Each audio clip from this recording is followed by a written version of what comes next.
In the last video, steamed breads made by corn flour and sweet potato flour, respectively, had been introduced as part one of the simple history of steamed breads in my family. M-breads will be shown in this video with stories related to them as part 2. The definition of M-breads here is that steamed breads made by a portion of wheat flour and sweet potato flour. There were two kinds of M-breads, depending on the quantity of these two flours mixed back then. I will show you the black and white steamed bread, which means there were more sweet potato flour added than wheat flour in the first half of the video. Let's call this M1, and the other one had more wheat flour than sweet potato flour added.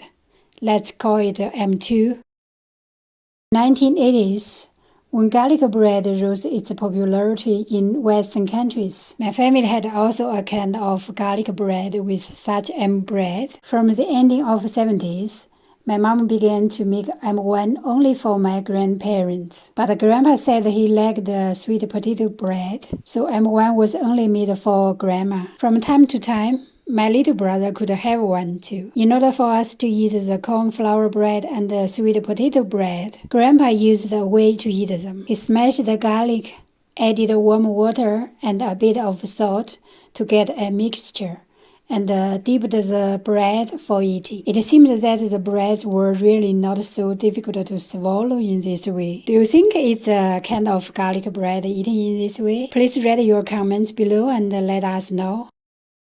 Regarding the name of Sixth, many of my friends called me after the first video, suggested some names for her. I picked up Anne as her name, so let's call her Anne from now on. One day, I have stolen a M1 to Anne from my home, since I would like to have some fimbriate Aurostakis from their housetop. Do you know fimbriate Aurostakis? I went online to find some pictures which you can see what they are. At that time, fimbriate Aurostakis were one of our snacks actually. There were a lot of them on the roof of each family back then. For Anne and I, we were afraid of my grandpa, so we often climbed up on Anne's roof to get some.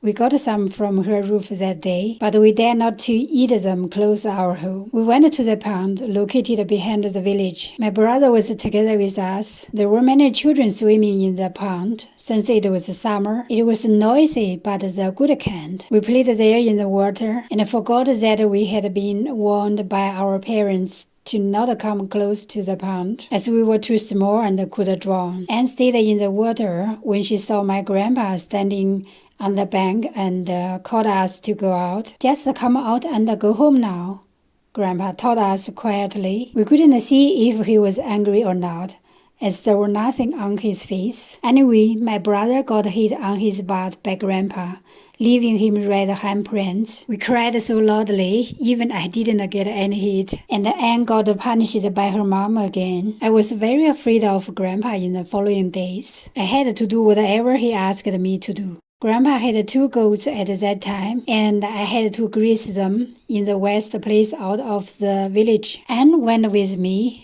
It was actually a good job, since we could play on the open ground. White clouds were there in the beyond sky. Wind was blowing gently and softly. Colorful butterflies and other different insects were around us, and the goats were busy on eating green grass. We didn't need to take care of them. After a while, we began to catch grasshoppers, since Grandma could cook them quite deliciously. Yes, we had them when we went home that day. The taste of fried grasshoppers was so amazing that I would like to have them again if Grandma could make them. However, there was something else that was way tastier, and I will tell you in my next video, so remember to subscribe to not miss out. After the delicious grasshoppers, we had to search for other delicacies. Actually, we had another craving. It was the sunflower planted by the East Granny. If you still remember her from the last video, she had planted a row of sunflowers beside our east courtyard wall. Anne and I were craving to fill our bellies with those seeds ever since they had been planted. My grandma had said that we shouldn't look at them, since they weren't ours. Well, anyway, we saw them growing, blooming, and the seeds tended to shape out. The beginning of that noon was great for Anne and me, since we got a small book to read. We sat under the apricot tree with some sweet apricots in hands in our front yard, reading slowly the book. Sunlight came through the leaves. It was quiet around us, as adults were having their nap. Even our dog was napping beside our feet. We heard some strange sounds while reading, and then silence again. This lasted a while. We saw some heads appear outside of our east wall, and we could hear some low voices. We went to the wall and saw some boys from the neighbor with 9 kids. They were stealing the sunflowers. They shot their feet to warn us to not make any sound. We didn't see anything either, or afraid of them, since we had Grandpa.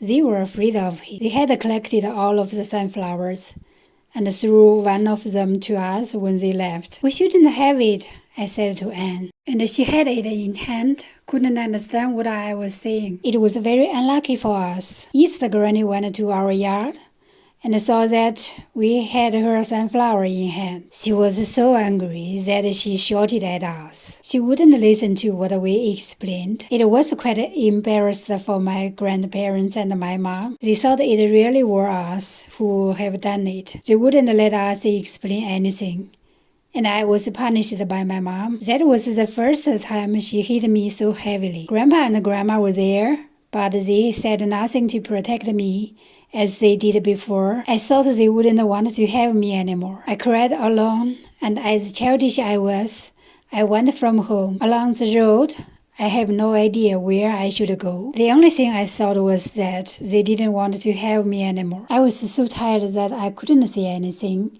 when I went along home to my paternal grandparents. Great-grandma cried and asked my uncles to go to my mom to figure out what happened. That afternoon and night were quite disordered for me, so that I could still remember it so clearly until now. Anne got punished again. The adults figured out what happened that afternoon. The boys just got shouted by their mom, and that was it. Many years later, when we talk about this, Anne and I had so many laughs. Life is like a drama sometimes, but with these experiences, we had agreed to trust what our kids tell us, to not hurt them, and protect them from harm. We had M1 in a relatively short period, and began to have M2. Since the economic situation became better both in my family and in the entire Chinese society during the 80s. However,